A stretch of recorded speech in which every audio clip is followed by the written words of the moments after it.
Hello, I'm Richard Vobes, a bold explorer, out on another investigation, and this is part 2 of my look at Abingdon Abbey. I'm once again joined by the very lovely Tim Miller. Hello, Tim. Hello. Thank you so much. We're standing more or less where we left off in the previous video on the Mill Stream, only we're on a footbridge now. Behind us is the Long Gallery. We have the Exchequer and the Unicorn Theatre. These are the things that are left, or the buildings that are left from the Abbey. In the previous video we were walking around basically where it was, but with nothing to see. But we're going to have a look at what there is to see. You're the curator, and you're an American. I am.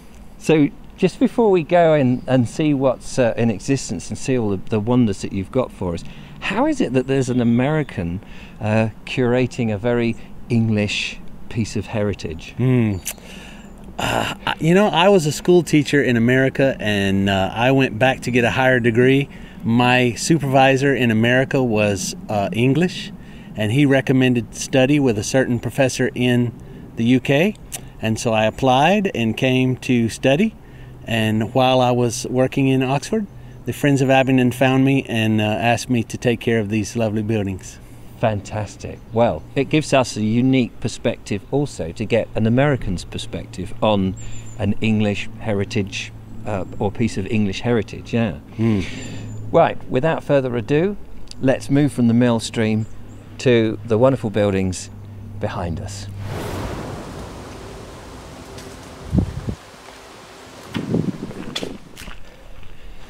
We come into a courtyard, Tim. These are the buildings that actually were there when the Abbey was in existence. Yes, we're now inside the walls of the existing Abbey buildings, and we're looking at 2 of the 3 that have survived.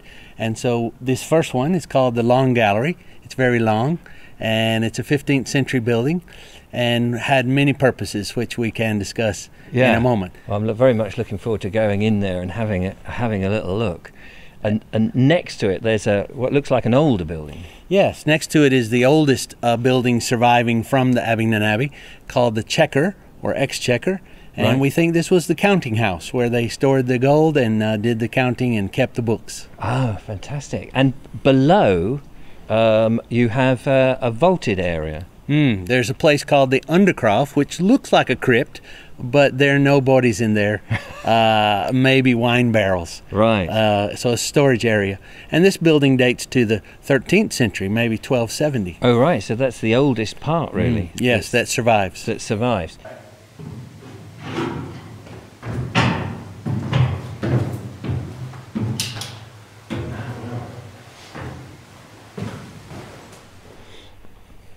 Wow, this is amazing. So this is 13th century. Yes. We're standing in real history here, aren't we? It's very dark. You've got lights in here, of course. So what was the purpose for the Undercroft? The only reference we have of monks referring to this space is they're talking about wine barrels, or barrels of wine. Right, so it's sort of used as a cellar. A cellar storage area. Yeah. Underneath the Chequer. Underneath the Chequer. Oh, right. So that sort of conjures up stories that up there they're counting money. Down here is the barrels. There's a staircase, isn't there? There is. Right at the back. Very narrow staircase. So somebody counting that money could ask for another flagon of mead or whatever, or a goblet of wine whilst they're drinking there. A little wine helps the counting. Absolutely. Oh, we've got more money than we really had. So you've got a vaulted ceiling here, which looks amazing, doesn't it, with these pillars holding up. You know, the masonry skills back then in the 13th century, that always surprises me, you know, amazes me, that they had that technology. And this has been here all that time. That's true. I mean, we often assume that technology is only going forward, and the later you live, the smarter you are, but they were doing some very amazing things in the Middle Ages. Tim, there's holes in the walls.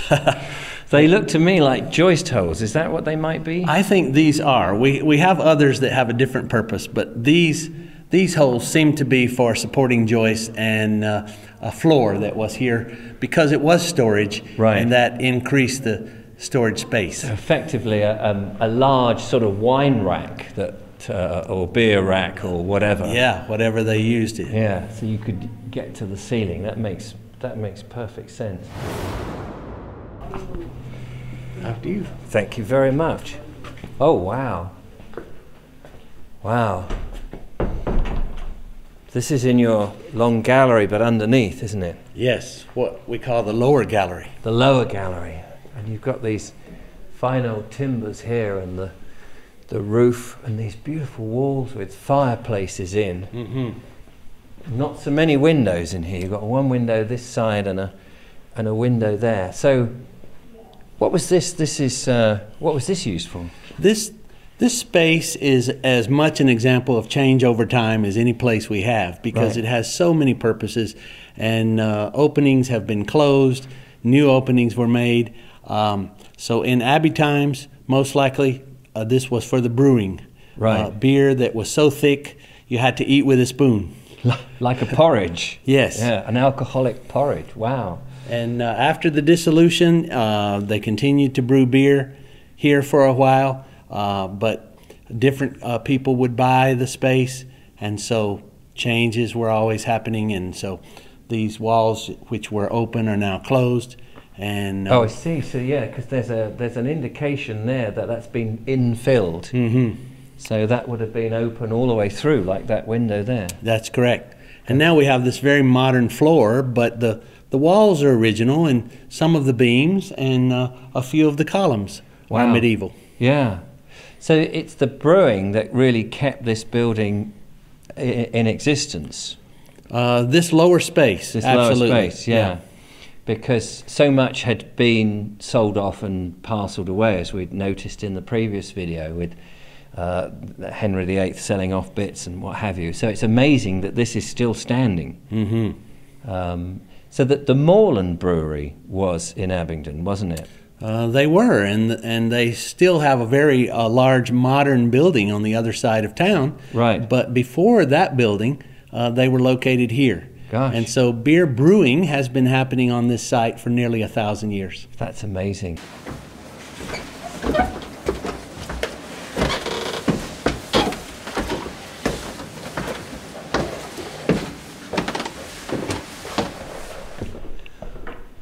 Wow. This is amazing. This is special. This is really special, isn't it, Tim? This is very special. We don't have anything like this in America. No, I can see that. Thank you so much for bringing me to this. This, to me, is the absolute piece de resistance of your incredible thing. What do you use this space for now? These days, this is a very popular space for wedding receptions. Yes. Whether the ceremony is here or elsewhere, the meal is usually served here, and so it's a very place to celebrate. Birthdays, anniversaries, we have lots of functions in this space. I can imagine, and photographers must love it. They do. It's very popular with professional photographers and portfolio photography. We get them often. Looking out there to the mill stream. So, what was it used for? Well, this is a 15th century building built up around 1450, so before the dissolution, and we have to look at the architecture to find the clues. Right. When you come and visit, you look for the slots in the beams to see where the walls were that had been removed. Of course, yes, because we're looking at an open space, but it may have been enclosed or divided. It absolutely was. A long gallery was not always long. Right. Yes. There's 2 rooms of 3 sections here, and then some smaller rooms. So lots of different theories, but there may have been a dining room here, maybe a receiving room for special guests. We know the kings came to visit, and we have this lovely painting that's probably made for the king. So who knows? This picture is up on the not the rafters, what do you call it? The truss. The truss, that's right. Mm-hmm. And you've got there's bits of wattle and daub that's still left here, and most of it's gone, but there's little bits from the original period. Mm-hmm. And on the end one, you have this picture. Yes, as was confirmed by a painting expert from the Landmark Trust. Right. Because at first it was very obscure because it had deteriorated so far. Yeah. And we weren't sure what exactly it was. But you have in your hand there, Yes. a representation of what it must have looked like. Yes, very colorful with a lot of red and green and white. And they've confirmed for us that it was roses and pomegranates, a Tudor rose and a pomegranate from Spain. And something like that would have been commissioned, would have cost a lot of money. And so you're not going to just do that if this was just a barn or a dormitory or anything else. You don't hang a Picasso in a barn, so it cost some money and it took some time. And I think it does point to the fact that some very important things must have happened in this space for them to go to the trouble of creating something as beautiful as this. Absolutely. Richard, let me show you something. Really? Wow. So you've got, what a lovely fireplace and these rather grand chairs. Yes. Yeah. But that's, Yes, but that's not what I want to show you. Oh, okay. If you look closely, this whole place is full of graffiti. Yeah. But sometimes the graffiti is older than you think. And if you look closely here, there's an example of some 15th century graffiti. Oh, 15th century graffiti. Yes. Wow. Gosh, okay. It's the portcullis of the Beaufort family. Oh, okay. And Thomas Courtney, who was married to Margaret Beaufort, so he adopted that coat of arms, was here with the Queen Margaret Anjou, the wife of Henry VI. And he died while he was visiting the Abbey. Oh, no. One of his 6 daughters was traveling with him. She had to stay over. She may have scratched this into the mantle as she was waiting for whatever resolution was to happen. Oh, gosh. The rumor was that the Queen ordered him to be poisoned by the prior. Oh, my goodness. There was never any proof, Right. but we don't know how he died otherwise. Oh, golly. So this is, this building is what we saw from outside with the staircase coming up. And this is the Checker, is that right? That's correct. And this is where, as you said before, they would be counting their money. Because the word checker is from the exchequer Yeah. for counting. So counting, storing the gold, and keeping records. And I notice you've got these wonderful timelines. Are they timelines? Yes. The one on your right as you come in is a timeline of the town of Abingdon, and it comes up to almost the turn of the century, 2000, needs to be updated. Right. And then on the left side is the entire history of the Abingdon Abbey. This is amazing. What an amazing space, Tim. And this is the Unicorn Theatre and Cinema. It is now. Right. Originally built in the 15th century, it's part of the granary because we're just next to the Abbey's mill.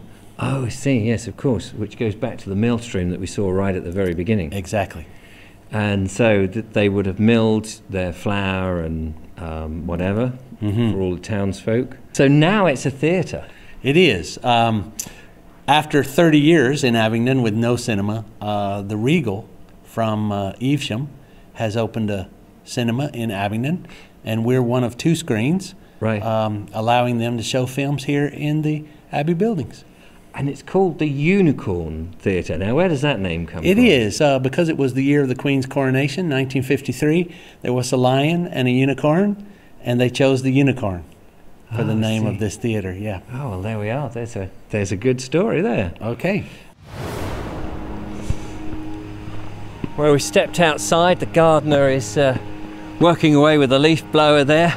So sorry about the noise. But, Tim, it's been such a wonderful and rewarding experience to come and have a look at what's left of the Abbey itself, and Abingdon, the whole place. But you're doing a grand job, and I just want to say thank you so much for letting me and my viewers come and have a look at the Abbey and the long gallery and all of it. It's been fantastic. Well, thank you very much. We're very happy to have the Bald Explorer come to the Abbey buildings.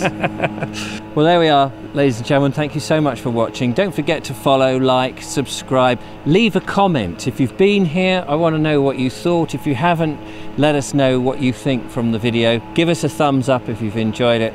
And in the meantime, I'll see you on another investigation somewhere else. Thank you so much, Tim. Thank you. Bye-bye. Take care. Bye-bye.